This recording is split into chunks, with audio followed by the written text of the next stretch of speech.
I remember some years ago, here na been forest, where I say forest, thick forest. When you can, you dey see boku animals, you dey see monkey, you dey see babu, you dey see bird then. But now, the forest don't go. Wetin happen? Now because of people then they build houses, then they do stone, then they broke stone there. Now small forest we don't left now with. Then they say are afraid because then they still go, then they build houses then. Wetin go happen to the forest? Tuma afraid. But I dey pray say we go able to save the forest. Today when you watch Freetown, the city don't change.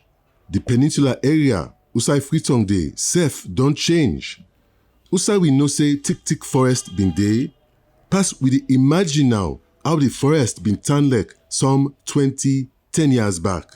The one big thick them where we still can see na the tongue, na the remembrance, for we know say forest been dey and how the city don't develop.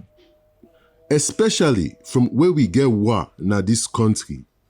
Boku population don't come inside the city. Where they meet city tight and place no dey, now up the hill them, people then go build house and do other business then. Where the hill not do for support then kind population, the ground can tire and heap all thing where they pant up. Now this happen na Motome usai past 1,000 motorman die na the mudslide. Where the mudslide be, bookman and master sabi people them watch the danger. They mark zone them. They mark usai for bill and usai not for bill.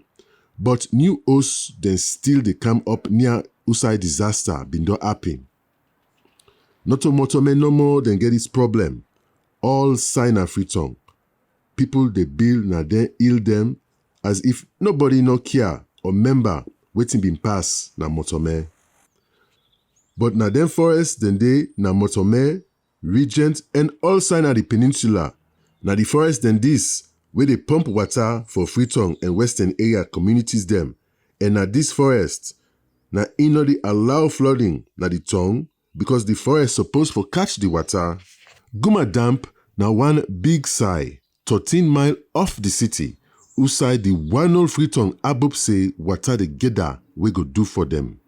Conservation Society na Salon don't begin see say Guma Damp they under threat the way our people they enter the forest way surround them. And the threat na that after some time water no go dey again for let all man get inside the Western Area Peninsula. Usai with Napia na the Guma Dam where they supply water na Freetown, and this Guma Dam they inside the Western Area Peninsula National Park where we supposed to protect Tranga one together with government. But this park not seem to get any protection because the deforestation na the order of the day today. So we dey call on government and all Sierra Leoneans for more we put on, more we protect this forest because of this water na in the serving of Freetown. And also this forest get so many other species them where they're not in our other country and we kaya you go get it easily. Then also we dey get boku values them. Even the fresh air we they breathe now from the forest they protect we from the heavy breeze there where they happen from other country. Yeah, you know they get they protect we from their side and they. But cutting and the way the forest they do for we don't know, and they help keep life healthy. So if we get a healthy forest, we will get a healthy Freetown. But if we say we dey done Western Area Peninsula Forest, meaning we not gonna forget water na Freetown because the surface area of the dam don't they reduce because of this stick they cut every day, and also the water they go down because like if you not get water they keep the water na the system because the ecosystem the water they go down and we not go get water na Freetown. We begin the suffer, we self the suffer. And where then talk say Western Area Forest na forest where they under protection, boku people they doubt. Green belt as they call them when at the boundary. Usai nobody know for jump am go inside the forest, green belt just they push go behind. The land where they expose now, turn like e just dey free one for sell, build house, broke stone, burn charcoal, and all kind illegal thing them. Foreigner company, self they come out obasai, can take anything where it meets na the ground.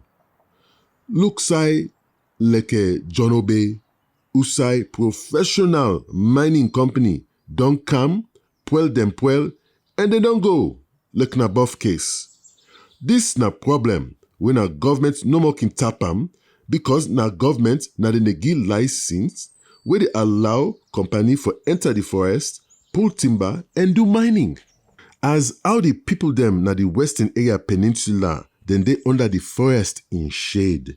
The one them where they near the forest, na then depend more upon the forest. And boku them, na them one they can claim ownership upon the forest. Like for say, green belts, no they even exist. This na big water community. We dey right inside the Western Area Peninsula National Park. We dey by the Whale River. And as una dey see around me, una dey see the wood cutting process where they go on, how people then they deforest the place for wood cutting and also for land grabbing.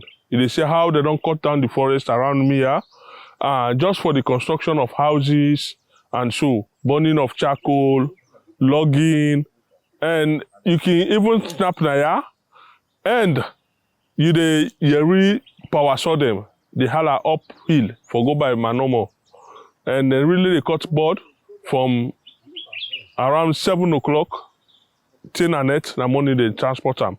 So, and authorities they know about this deforestation, but we don't dey complain, we don't dey report, we dey wait for actions. If not to that, the water catchment then they dry, the forest they go. And we need water na Freetown. So if we need water na Freetown, we need for protect the water catchment there. And for protect the water catchment there, we need the effort of the authorities and the local people for come together, get laws we will make we environment safe. Conservation Society na Salone don't begin work with some of their community for let them change this idea as the forest. Now we all get them. Na true say we for find other way for survive without we pull the forest. Now this make Conservation Society na Salone. They join hand with community them for find way where they no go depend on forest for all thing or use the forest any kind way or pass them puelam. Then woman them na big water na one example where then they help let them protect the water for make it not dry. Well, we dey protect the forest because not only we dey also as much can damage and for we self. You understand? Because some people wey they come out, but we know they know when they can come inside. Now that make this community we get what we call bush police. Then people and then are they responsible for the work and they bush there every week so that they go able to see outside people and don't interfere. For outside people and don't interfere. So immediately outside they see people interfere, straight off we go we put stop. We pull them people and they come out today so that we forest not go damage. Plenty group them don't they try different way for protect Western Area Peninsula Forest when a national park. Them boku back we say the peninsula no go save because politicians they and they inside there and the money too plenty where this go involve. So we now more join hand with government, make government na tranga one, and for me we protect this Western Area Peninsula Forest for Guma so that we will get water na Freetown, because water na life. But where we know waiting at the forest in value, we still the above say we picking them and then self young picking them go get similar green forest where the cover with peninsula heal them and then generation then they go listen the same bird them and see the same babu and other animal where we self they see now we forest.